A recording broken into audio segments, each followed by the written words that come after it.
at the Beach Club, and we are here to tour a one-bedroom villa in the DVC villas. Yep, and then we're actually going to take a walk outside and go check out the pool, because you actually can't get into the pool unless you have a magic band and you're staying here at the resort.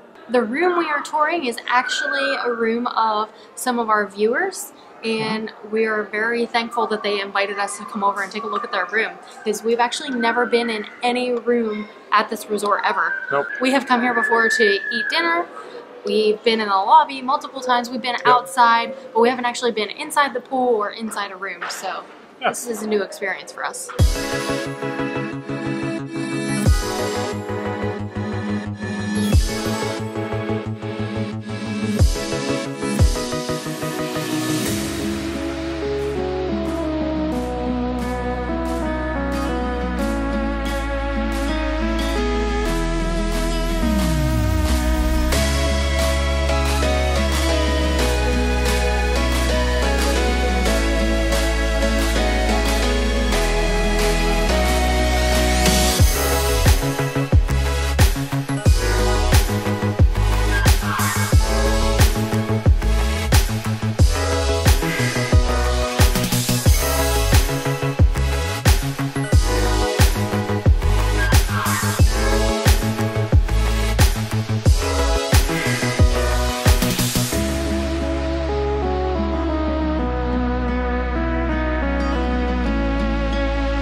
Alright, so we just got finished touring the room, and I just want to say thank you again, guys, because it was really nice. It was very similar to what is at Saratoga Springs. Yeah, it was. We're used to more of the two-bedroom villa, just because that's what Taylor's family usually gets. And this was only a one-bedroom, but it was still very nice. Oh, yeah, it was. I liked the little accents of like the little mermaid in there, especially the flounder on the pillows. The flounder was so cute. It was really nice. They had a really good spot for where their room was at. It overlooks one of the pools. Yeah. Not the main pool, but a pool. Yeah, like the pool over at the DVC villas is the one that overlooked. And then it was basically right beside the elevators, which is really nice. Right.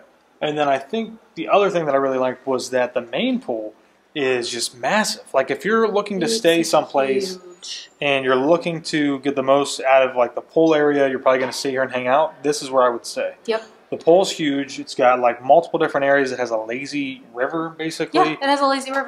It has a beach. It has 2 sand bottom areas. Yeah, it has the pirate ship, which has like that huge slide on it. Yeah. It has like a kiddie slide area.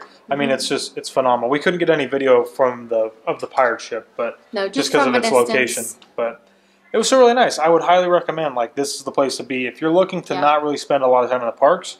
You're looking to just like hang out at your resort, I would, maybe do some stuff. Like this is the place I to would be. definitely recommend coming here.